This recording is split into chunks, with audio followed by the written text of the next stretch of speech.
Seja bem-vindo a mais uma entrevista da série Uma Década de Influência.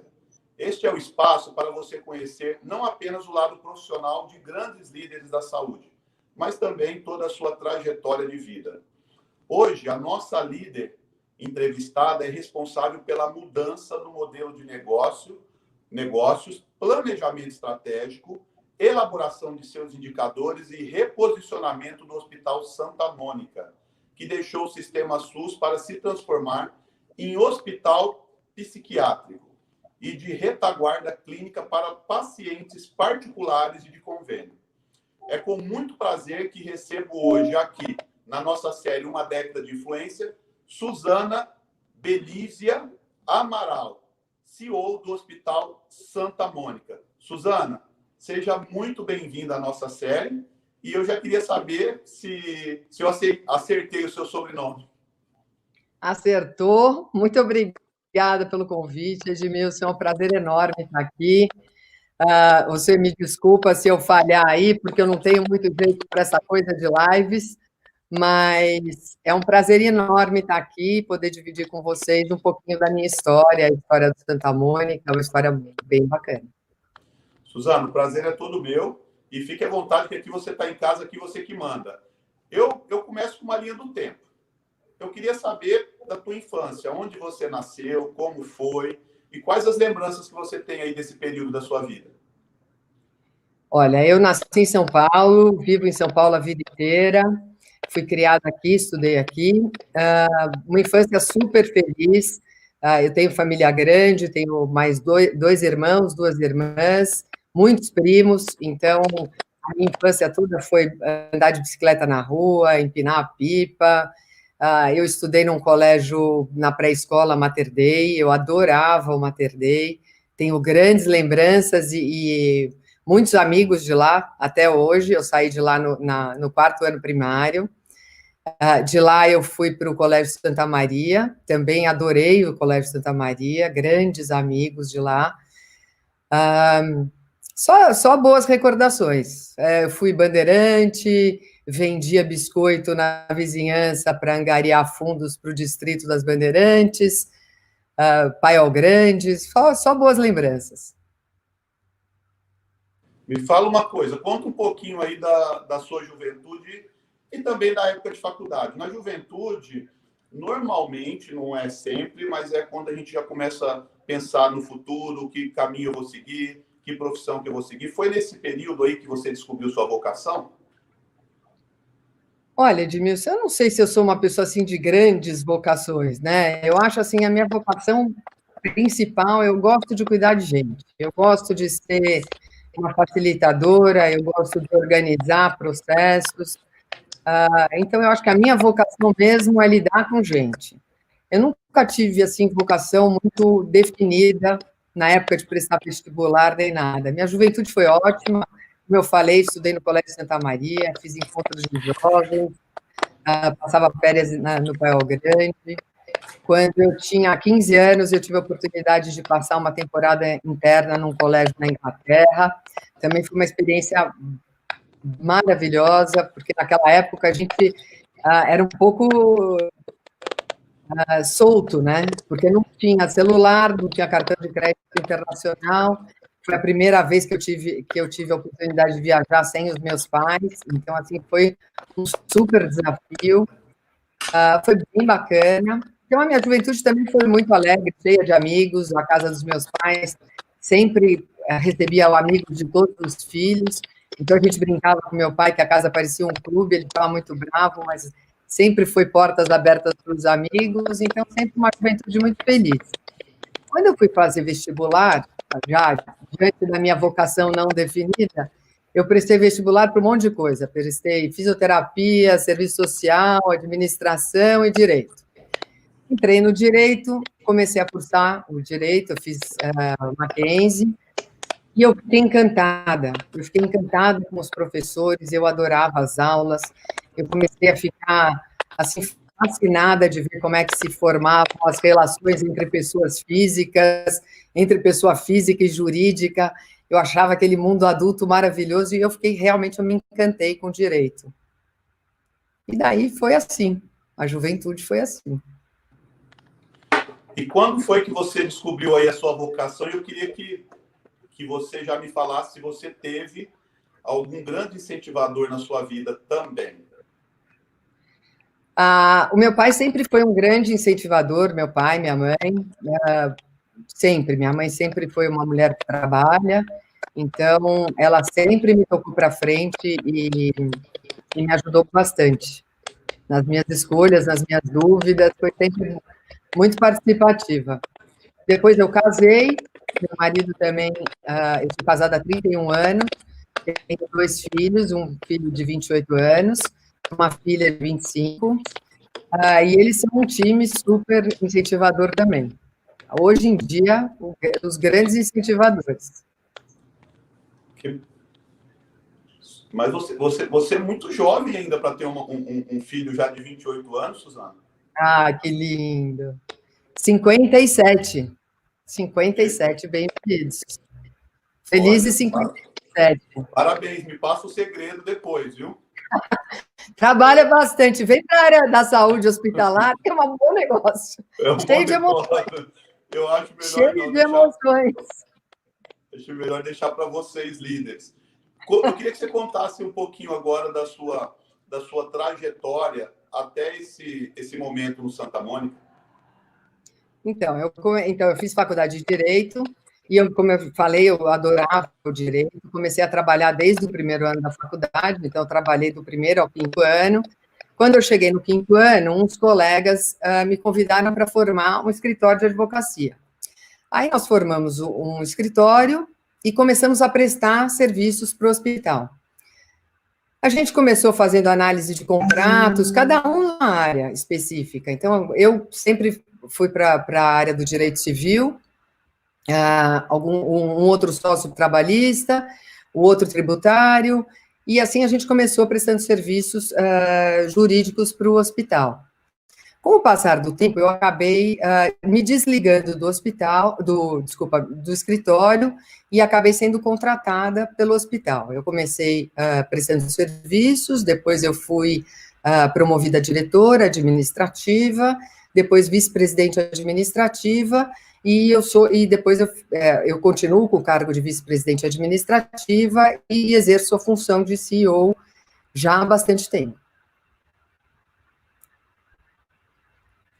Olha, parecia que tinha parado aqui. Eu queria que você contasse quando aparece uma telinha aqui na frente. Eu queria que você contasse um pouquinho da história do Santa Mônica e quais são aí os seus atuais desafios à frente da instituição nesse momento tão difícil para a gente aí do Brasil todo e principalmente do setor da saúde, Suzana. Então, eu vou te contar como é que eu comecei lá, né? Quando eu comecei, o hospital era um hospital chamado Hospital de Retaguarda. Nós atendíamos o SUS e o IANSP. O IANSP é o Hospital do Servidor Público Estadual.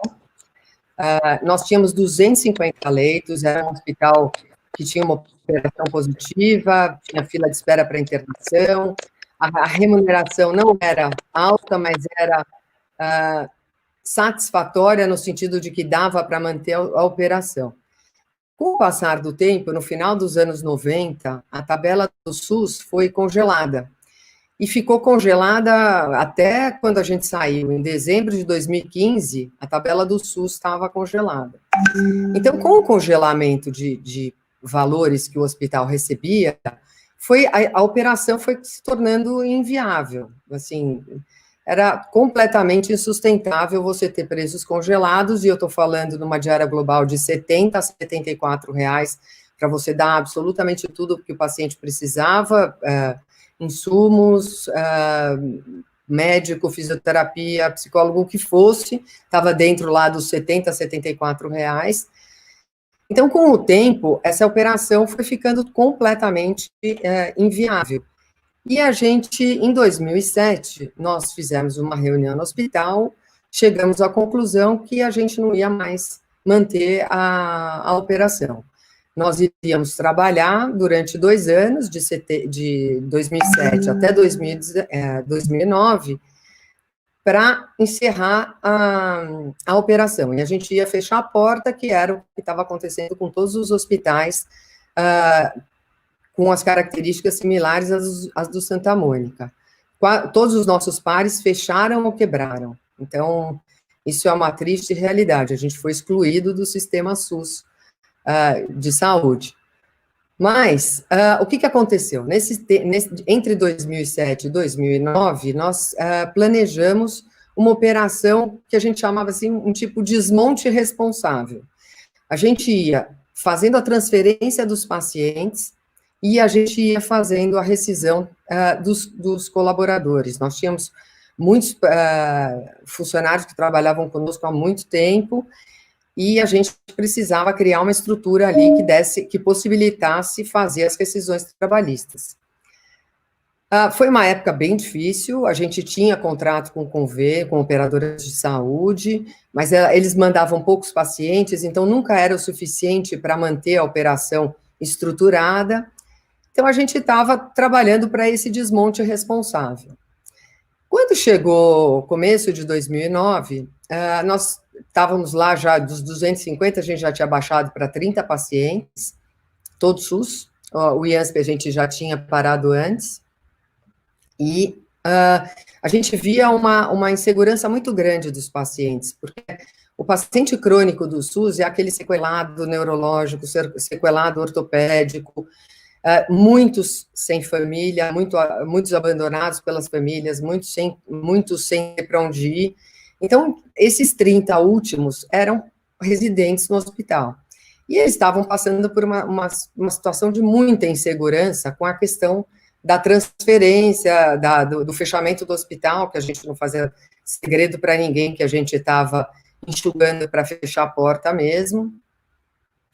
E daí, nós resolvemos contratar um psiquiatra, nós contratamos o Dr. Cláudio Duarte, que é um psiquiatra que trabalha conosco até hoje, é um psiquiatra de mão cheia, e o Cláudio veio para dar esse suporte psiquiátrico para esses pacientes poderem fazer a transição.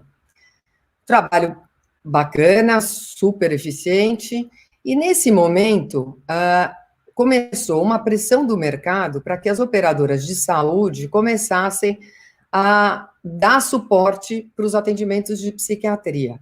Na verdade, os hospitais psiquiátricos eram muito mal vistos, o paciente psiquiátrico era relegado a último plano, o mesmo perfil, mais ou menos, do paciente crônico do SUS. Então, a gente estava tratando doenças diferentes, mas um perfil de pacientes muito parecido.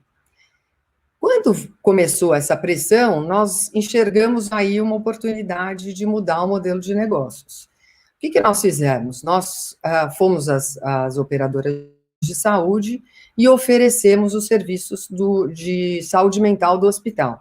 Lógico que a gente colocou para eles que a gente iria estruturar o serviço para poder atender uma eventual demanda.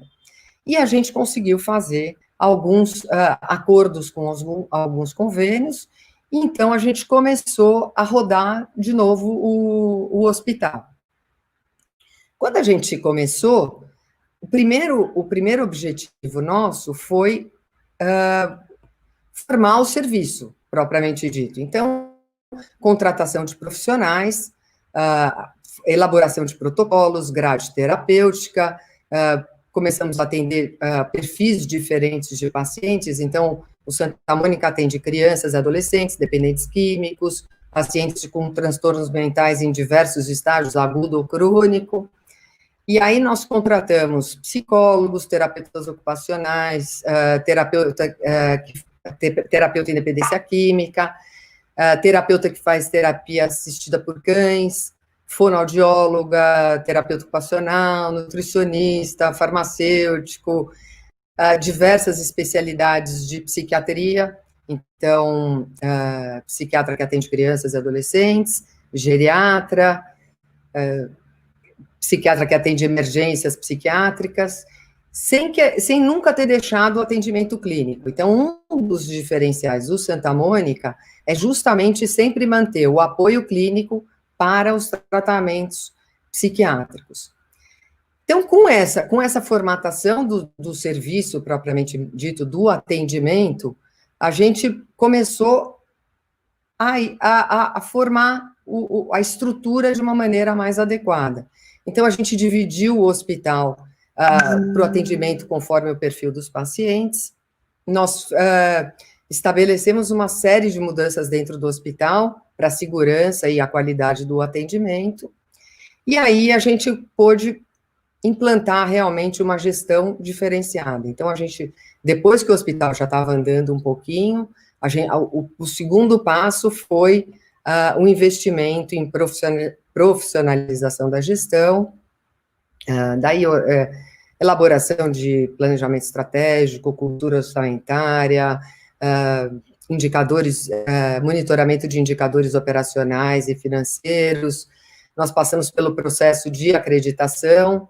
Agora, então, o primeiro nível da acreditação foi em 2018, e agora, mesmo durante a pandemia, nos chamaram de muito corajosos, mas nós conseguimos o upgrade para o nível 2 durante a pandemia, foi realmente um desafio bem bacana. Durante esse processo todo, nós fizemos a implantação de um ERP para gestão, para transparência, fizemos uma campanha de marketing bem estruturada. Hoje nós temos um banco de conteúdo em saúde mental e independência química bastante grande, e com isso também a gente foi tendo retorno da qualidade. Então, a gente deu a qualidade do serviço primeiro, a quantidade de pacientes veio aumentando, e esse crescimento, ano a ano, foi possibilitando a gente melhorar a estrutura. Nós fizemos o retrofit da estrutura, chamamos arquitetas que mexem com Feng Shui para fazer um ambiente que desmistificasse a questão da saúde mental, que o ambiente fosse bem agradável mesmo para o tratamento desse paciente, para ele não se sentir jogado lá num hospitalzinho lá em Itapecerica, não, as pessoas entram lá e veem que tem alto astral, tem profissionalismo, os pacientes são tratados com bastante respeito.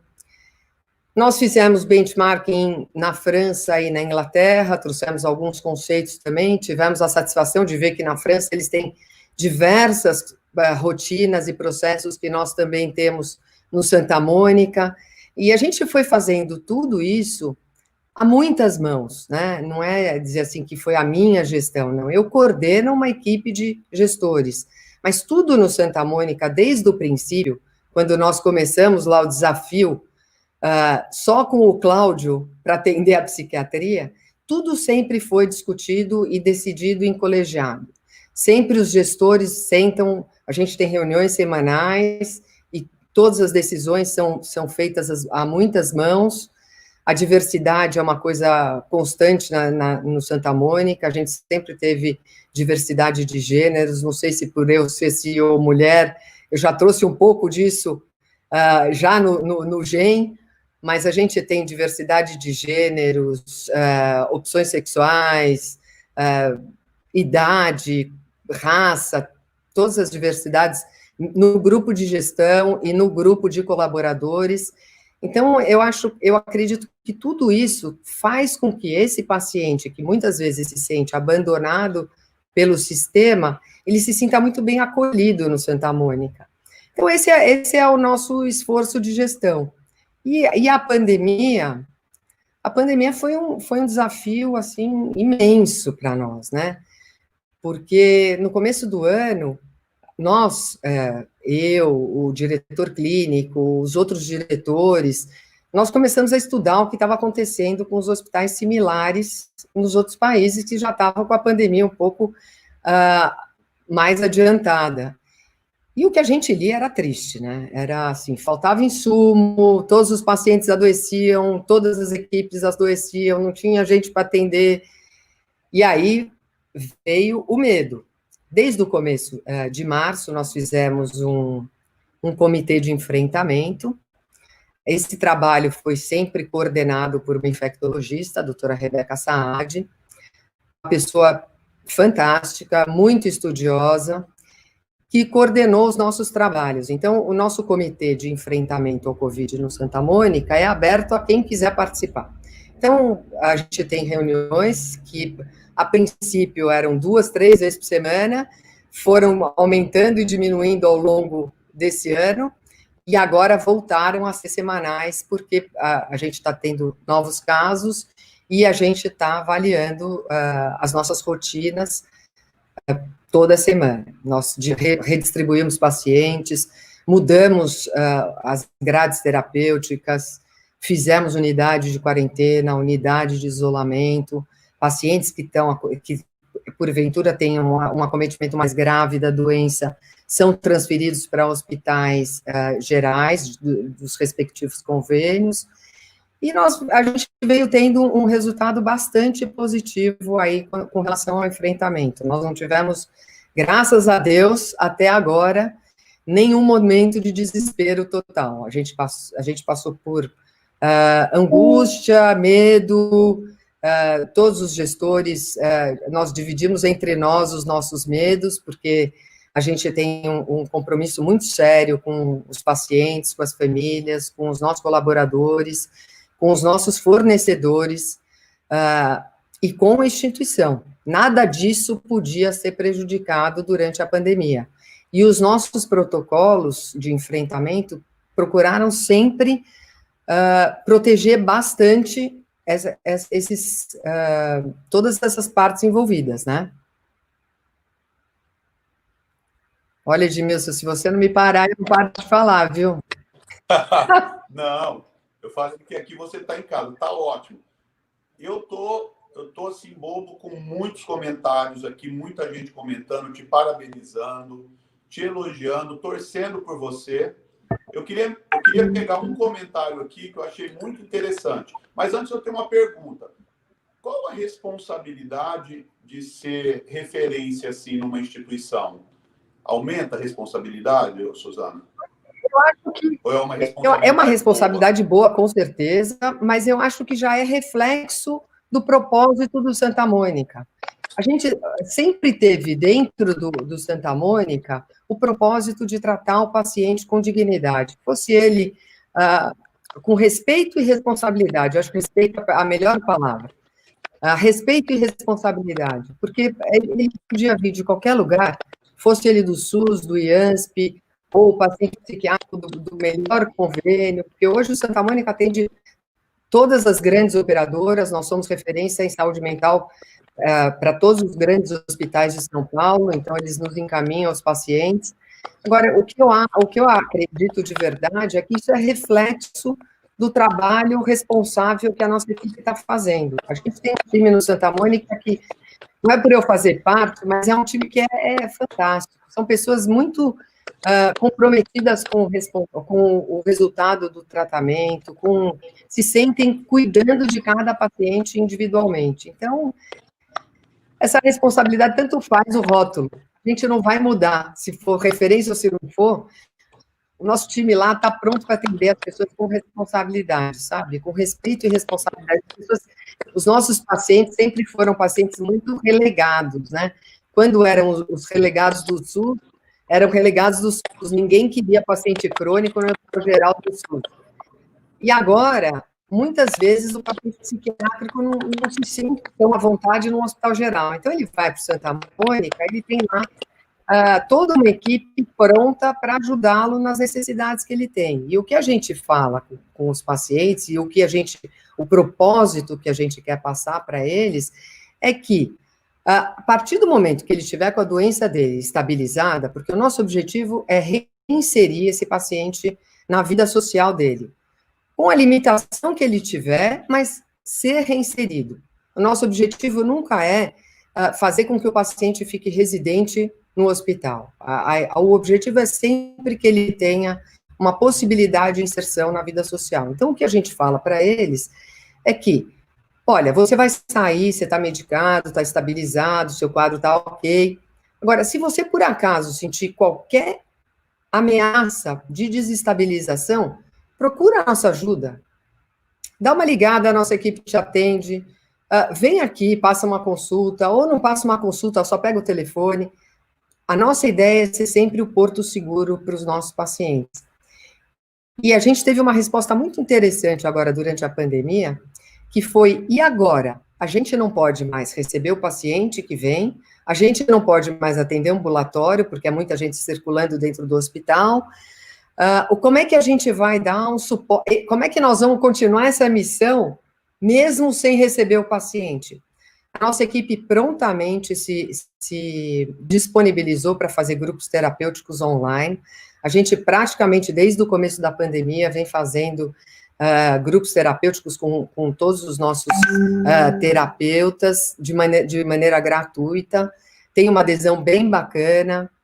Então, é o compromisso com esse fazer diferente e faz parte daquela nossa vocação lá, cuidar de gente, né? Ser facilitador, ser responsável pelos laços que a gente cria. A gente tem esse propósito, né? E o Santa Mônica possibilita a gente exercitar bastante esse lado. Suzana, como eu te falei, muitos comentários, mas eu peguei um aqui, separei um aqui, que é da Maria Bernadette. Ela fala: parabéns, Suzana, grande autoridade no assunto, entende muito da matéria, por isso o Hospital Santa Mônica tornou-se referência em saúde mental. E aí eu vi que eu li alguns dias atrás agora, Suzana, acho que anteontem, que a Ambev, uma empresa super agressiva, né, em metas e tudo, colocou uma diretora de saúde mental. Eu não tinha ouvido falar nesse cargo em nenhuma empresa até então. Pode ser que eu esteja enganado. A minha pergunta para você: esse é o desenho, será, para a próxima década? A saúde mental vai fazer aí a diferença mais do que fez em décadas passadas? Ou nós vamos precisar mais de algo assim do que precisamos até então? Como você avalia isso? Eu imagino que a pandemia tenha colocado todo mundo muito como se tivesse despido, né? Diante dos seus medos, e todo mundo viu quão vulneráveis nós estamos, né? Eu tenho total certeza de que a preocupação com a saúde mental e o equilíbrio vai ser sempre, daqui para frente, vai ser sempre um assunto a ser tratado. Porque o paciente, o funcionário, por exemplo, o funcionário da Ambev, que desestabiliza dentro da unidade, que falta, é prejuízo, né? Então, é a mesma coisa que a diversidade de gênero que hoje se preconiza tanto. Pessoas diversas pensam produtos mais vendáveis. Então, a diversidade traz benefício financeiro para as empresas.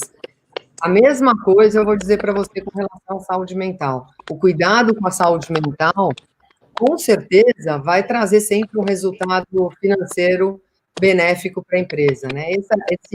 Não dá mais para a gente pensar em atividade econômica sem pensar nas pessoas, sem cuidar das pessoas que ajudam as empresas a produzirem, né? Eu acho que é uma questão de responsabilidade social mesmo. Acho que a saúde mental é fundamental, e a gente viu bem isso na pandemia, né? Quantas pessoas desestabilizaram de uma maneira tão radical durante a pandemia, né?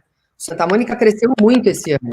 Durante a pandemia, nós crescemos. Então, aquele quadro que eu falei para vocês que a gente via nos hospitais da Europa, dos Estados Unidos, o nosso quadro foi o oposto. Obviamente, nós tivemos aumento de custos, tivemos absenteísmo, mas nós aumentamos a nossa equipe e o Santa Mônica vai entregar um resultado 21% maior do que 2019. Quer dizer, esse caminho é um bom caminho. E a gente está crescendo ano a ano, de maneira estruturada. Estamos fazendo um trabalho bacana. Um timão que eu tenho lá. Com certeza. Ninguém faz nada sozinho, né? Atrás Não, de uma de grande jeito líder, nenhum. tem sempre um grande time. Com certeza. O meu é especialíssimo, de verdade. Um timaço eu tenho no Santa Mônica, com certeza. E não sou eu que tenho, somos nós que fazemos juntos, porque lá a nossa decisão colegiada é decisão colegiada mesmo, todo mundo tem o mesmo peso. Então, é um desenho, a gente desenhou um serviço a muitas mãos, com muita participação, de muita gente bacana. Então, é um trabalho muito gratificante. Bacana. Suzana, esse ano nós estamos indo para a 8ª edição do Prêmio Sem Mais Influências da Saúde. Esse prêmio que já é considerado aí há vários anos o Oscar do setor, só que diferente dos últimos das últimas 7 edições, nós vamos não premiar e homenagear olhando no último ano, né, nos últimos 12 meses, e sim numa última década, nessa década. Como nós estamos encerrando uma década, nós tivemos aí a grata surpresa e ideia de fazer o evento da década. Então, é um evento para acontecer a cada 10 anos, é uma edição especial, onde nós estamos olhando para a década. E tem muita gente já falando, Edmilson, assim fica melhor. Porque, às vezes, a pessoa se dá bem no ano assim, é fácil. Eu quero ver ter aí vários anos de uma linda trajetória. A minha pergunta para você, bom, se não bastasse isso, nós vamos também prestar homenagem ao que eu chamo de heróis, mas que são os nossos profissionais que estão na linha de frente aí contra a pandemia. Então, enfermeiro, médico, pessoal da limpeza. Então, nós vamos também prestar, antes dessa cerimônia principal do Sem Mais, através de algumas associações, nós vamos prestar homenagem a esses profissionais. Qual a importância dessas homenagens para esses profissionais e de uma premiação dessa envergadura num momento tão difícil para o país e principalmente para o setor da saúde? Olha, Edmilson, eu acredito que é muito merecido, né? Um ano como esse, que trouxe os olhares todos para a área da saúde. Você vê, eu estou aqui contando para você que eu fiz um trabalho, eu trabalho há 32 anos no Santa Mônica. A primeira década foi bastante interessante, operação positiva, sustentável, tudo lindo.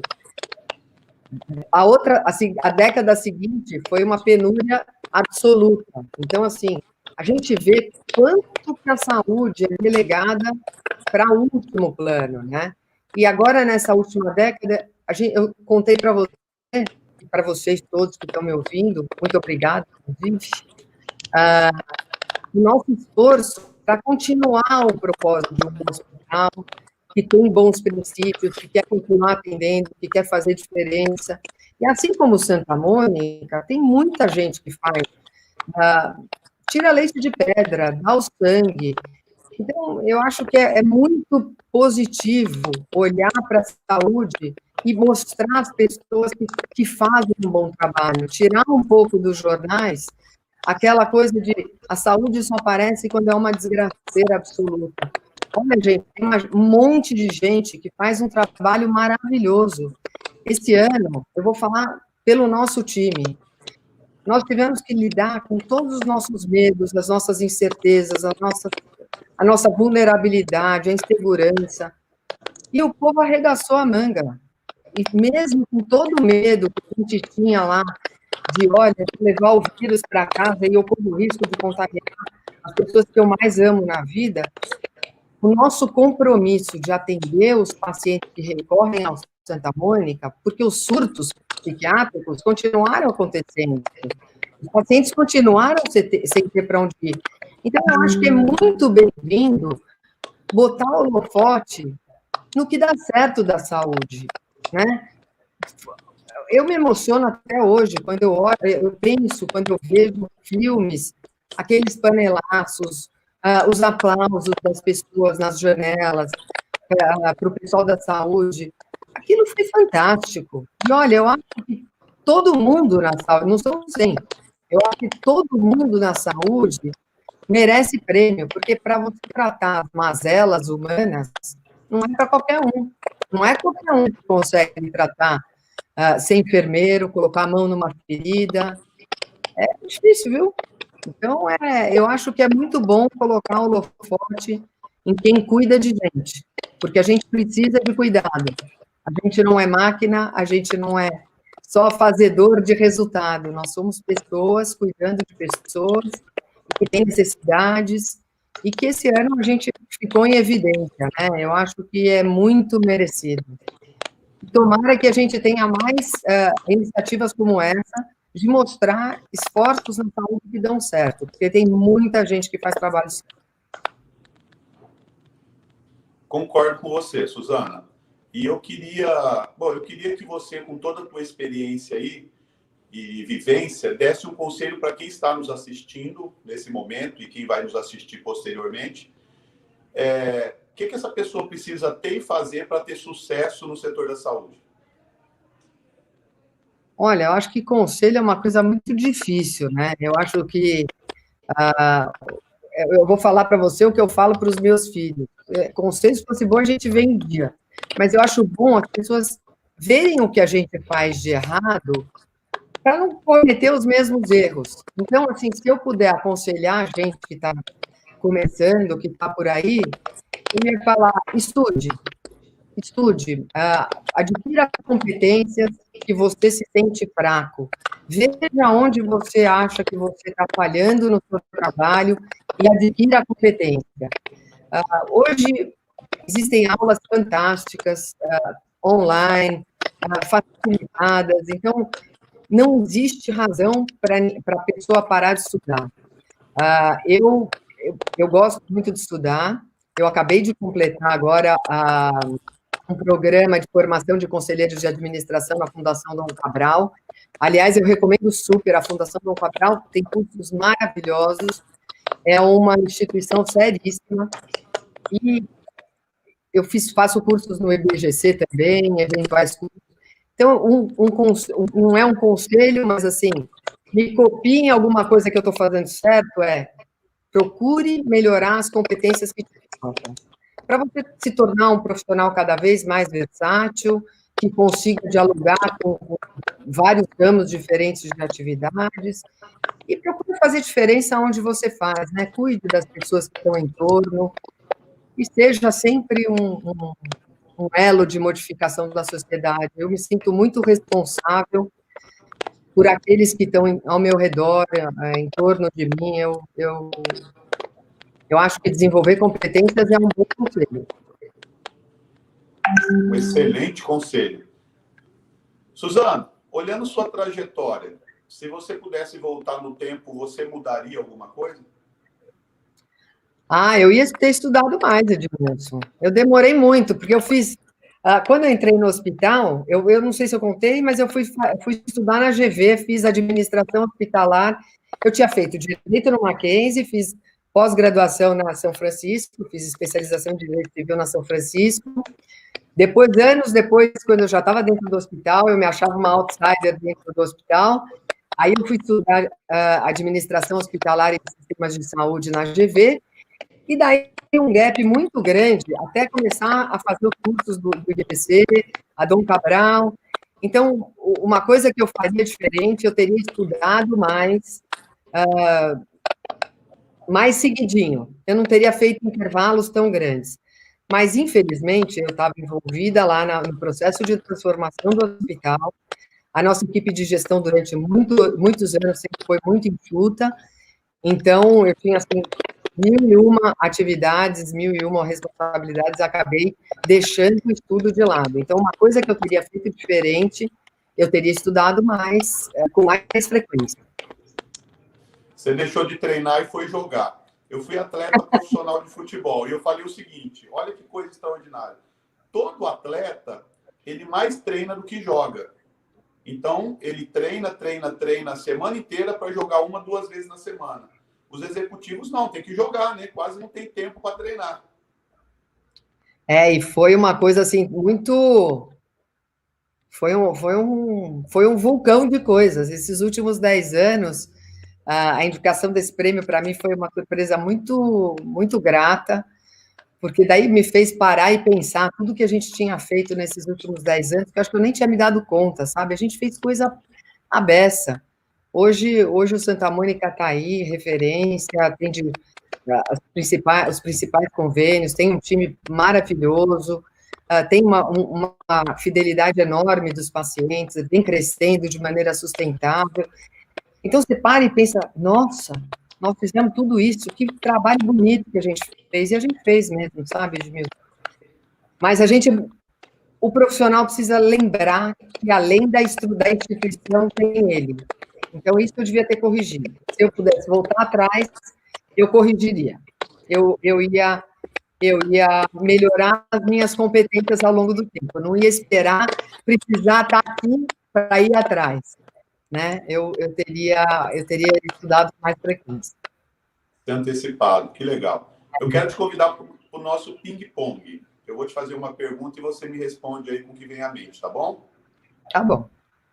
Uma viagem inesquecível. Sempre a última. Adoro viajar. A gente gosta de viajar de carro, meu marido, meus filhos e eu. Então, de tempos em tempos, a gente vai para algum país, aluga um carro e viaja o país inteiro de carro. Então, sempre a última é a melhor. A gente já fez várias e é uma delícia viajar. Um livro de cabeceira. Atualmente, o manual, o manual de governança corporativa do IBGC, que é o nosso próximo passo lá no Santa Mônica. Eu tenho estudado bastante o manual de governança. Um exemplo de líder. Randall Zanetti, meu amigo, fundador da Doutoprev, fez um trabalho fantástico, começou a Doutoprev desde o começo. Eu pude acompanhar esse trabalho bem de perto. Ele, além de ser um líder maravilhoso, é uma pessoa fenomenal. E, para mim, é um irmão, é um amigo, é um coach, me ajuda a beça no meu trabalho. Randall é um grande líder. Um sonho. Continuar fazendo diferença na vida das pessoas. Eu acho que eu vou morrer velhinha tentando fazer isso. Família. Alicerce. O que mais gosta de fazer nos momentos de lazer? Viajar e ficar gostosinho em casa. Eu adoro ficar em casa. Na pandemia, também, né? eu não tive nem a oportunidade de ficar muito em casa, né? Fiquei um pouco com inveja, inclusive, do meu marido e dos meus filhos que ficaram trabalhando em casa. Eu fiquei um pouco com inveja deles. Mas eu gosto bastante de ficar em casa. Não deu tempo ainda. O nosso setor da saúde é? Eu acho que ele é fundamental, a estrutura da nação.